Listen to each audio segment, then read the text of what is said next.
जिन लोगों ने अपने टेलीविज़न सेट और रेडियो सेट देर से खुले हैं, उनकी जानकारी के लिए मैं बता दूं कि आज भारत बनाम पाकिस्तान के बीच मैच होने वाला है, एक दिवसीय अंतर्राष्ट्रीय। और उसका सीधा प्रसारण मैं कुणाल पांडे आपको आंखों देखा हाल सुनाने वाला हूं। भारत ने टॉस जीतकर पहले बल्लेबाजी करने का फैसला किया है। सामने है सचिन तेंदुलकर, उनका साथ निभाएंगे वीरेंद्र सहवाग।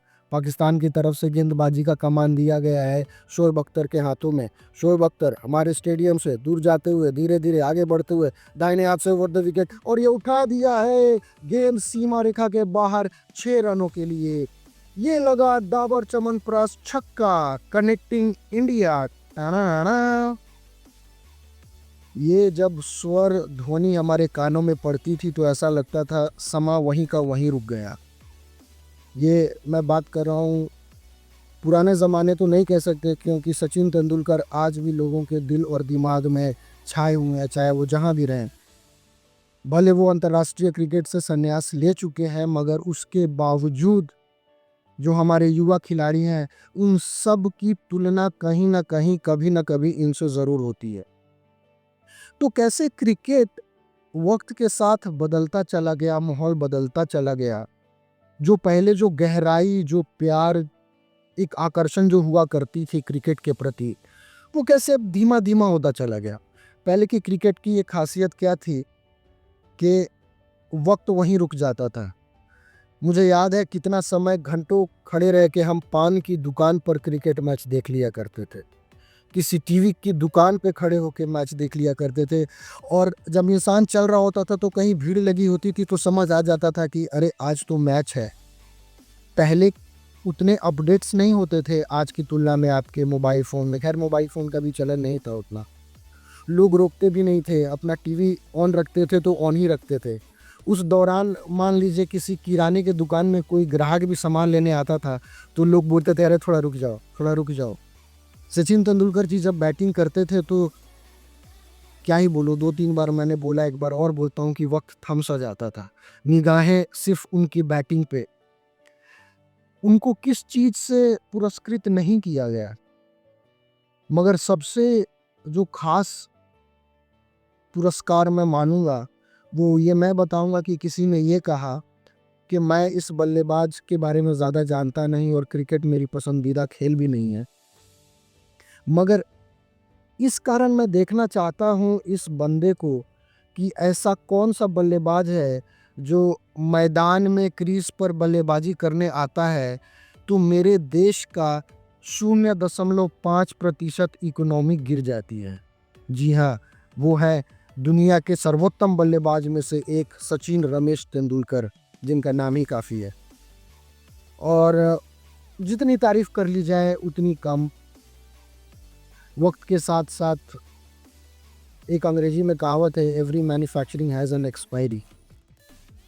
तो ना चाहते हुए भी आँख को नम करके भले उनको विदाई दी गई हो, मगर हर बार उनकी कमी खलती है। और अब तो इतने तुलनात्मक स्थिति आ गई है, सचिन तेंदुलकर जी के जाने के बाद बहुत सारे खिलाड़ी आए। हमने युवराज सिंह को देखा जिन्होंने हमें नेट वेस्ट श्रृंखला जिताई थी। लोगों ने टीवी बंद कर लिए थे, पहले सचिन तेंदुलकर जब आउट होते थे तो टीवी बंद हो जाती थी, फिर पुनः लोग अपने काम में लग जाते थे। लोग सिर्फ रुकते थे उनकी बल्लेबाजी देखने के लिए कि कैसे एक छोटे कद का खिलाड़ी, 5 फुट 5 इंच का खिलाड़ी अपने दोनों कंधे पे भारत की जीत को उठाए हुए चल रहा है, बल्लेबाजी कर रहा है। जिस तरह हनुमान जी हाथों में संजीवनी बूटी के लिए पूरा पहाड़ उठा लेते थे, उठा लिया था, ठीक उसी तरह सचिन तेंदुलकर भी भारत की जीत को अपने दोनों कंधों पे उठा लेते थे। फिर हमने युवराज सिंह को देखा, धोनी को भी देखा विश्व कप उठाते हुए।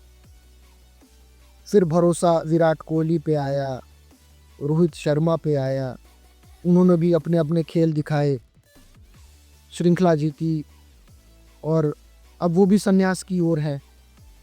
अब ये देखना है कि विराट कोहली और रोहित शर्मा एक दिवसीय में उनको कितने दिन तक और कितने देर तक मौका मिलता है। हम सब की दिल से यही दुआ है कि वो आने वाला जो वर्ल्ड कप है 2027, वो दोनों उसमें खेलें। इन दिनों आईपीएल भी बहुत चल रहा है। 2 दिन पहले ही इसमें लोगों का चुनाव हुआ। दुख के साथ जिनका नहीं हुआ उनके बारे में मैं क्या कहूँ, शायद उन्हें और अगला मौका मिलेगा और वो और मेहनत करेंगे। पर 2 ऐसे खिलाड़ी जिनका चुनाव हुआ है, जो पहले लग रहा था जो हार मान चुके थे, जैसे कि पृथ्वी शॉ जो जिनका चुनाव अभी दिल्ली में हुआ है। पहले राउंड में किसी ने उन्हें खरीदा नहीं। अब खरीदा शब्द से लग रहा है कि हर चीज़ बिकाऊ है, इंसान भी बिकाऊ है, आप जिस दुनिया में हैं, और ये बात सच है। तो पहले राउंड में उनको खरीदा नहीं गया। उन्होंने इंस्टाग्राम पे एक टूटे हुए दिल के साथ पोस्ट किया, इट्स ओके, चलता है, होता है। फिर जब दूसरा राउंड आया तो अचानक से जब दिल्ली ने उन्हें बेस प्राइस पे ही सही 75 लाख रुपए के बेस प्राइस में जब उन्हें चुना गया, तो उन्हें एक और मौका मिला अपने खेल को दिखाने का। और ये एक जीवन दान है। हर इंसान के ज़िंदगी में एक दूसरा मौका ज़रूर मिलता है, और शायद पृथ्वी शॉ की ज़िंदगी में ये दूसरा मौका है। ठीक उसी तरह एक और खिलाड़ी है सरफराज, जिसको चेन्नई सुपर किंग ने खरीदा है, वो भी बेस प्राइस पे 75 लाख पे शायद।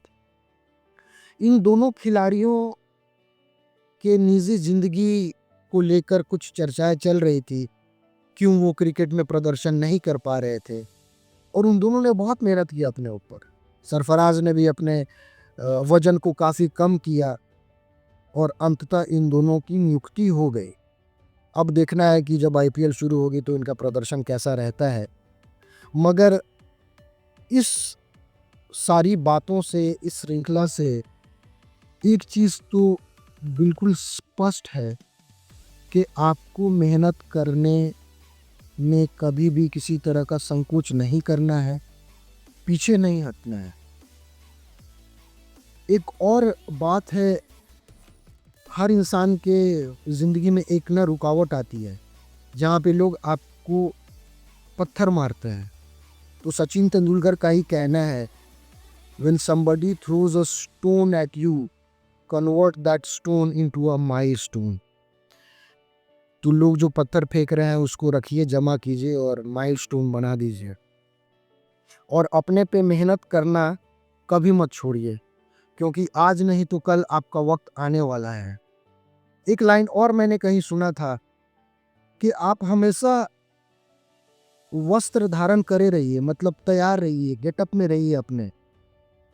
अगर आपको क्रिकेटर बनना है तो हर वक्त आप उस फेज़ में रहिए कि आपका पैड तैयार है, हेलमेट पहने हुए हैं, हाथ में बल्ला लिए खड़े हैं, क्या पता अगला नाम आपका पुकार लिया जाए। उस वक्त आप ढूंढने नहीं जाएंगे, तैयार रहिए कि कब आपके नाम को बुला दिया जाइए, और ऐसी बल्लेबाजी कीजिए कि जो लोग आपका नाम नहीं जानते हों वो रात भर में आपके इंस्टाग्राम के अकाउंट को फॉलो करने लगे।